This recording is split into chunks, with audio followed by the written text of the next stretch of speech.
L'idée de commencer le projet de l'élevage d'escargots m'a été venue à travers mon beau-frère qui m'a envoyé un article concernant l'histiciculture.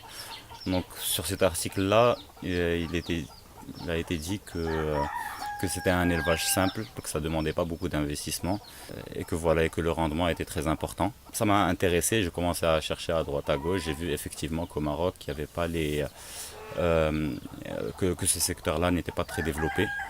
Donc je me suis dit que ça pouvait être une bonne opportunité, moi qui cherchais à développer un business, pas forcément dans l'agriculture, mais en général.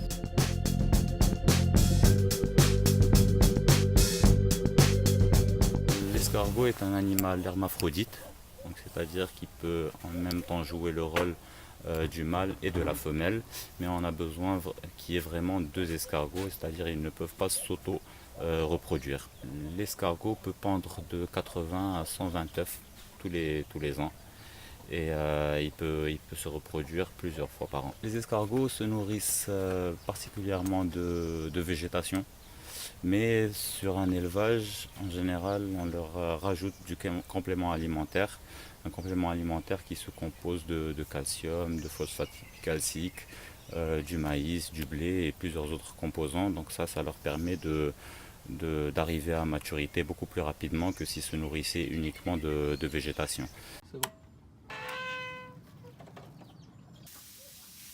La nourriture d'escargot, moi je me la procure à travers une compagnie de nourriture pour bétail et pour animaux.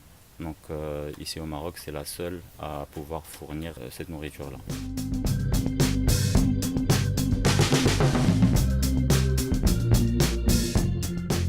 La difficulté, au fait, c'est il faut commencer par le début. En fait, c'est qu'avant que je mette en place cette serre, je n'avais malheureusement pas trouvé de formation qui m'aiderait à développer ce projet. Voilà, c'est ça malheureusement le problème ici au Maroc, c'est qu'on n'a pas d'aide ou de soutien pour mener à bien nos projets. Pour la gestion du projet, au début, j'étais constamment sur place. J'avais le temps pour, vu que je ne travaillais pas.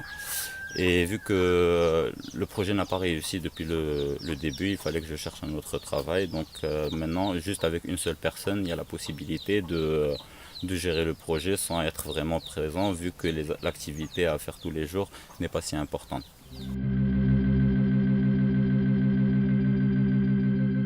Mon objectif, c'est de réussir déjà à remplir cette serre-là, enfin, celle que j'ai à 200 mètres carrés, avant de pouvoir étendre sur 1000 mètres et par la suite peut-être 2000 ou 3000.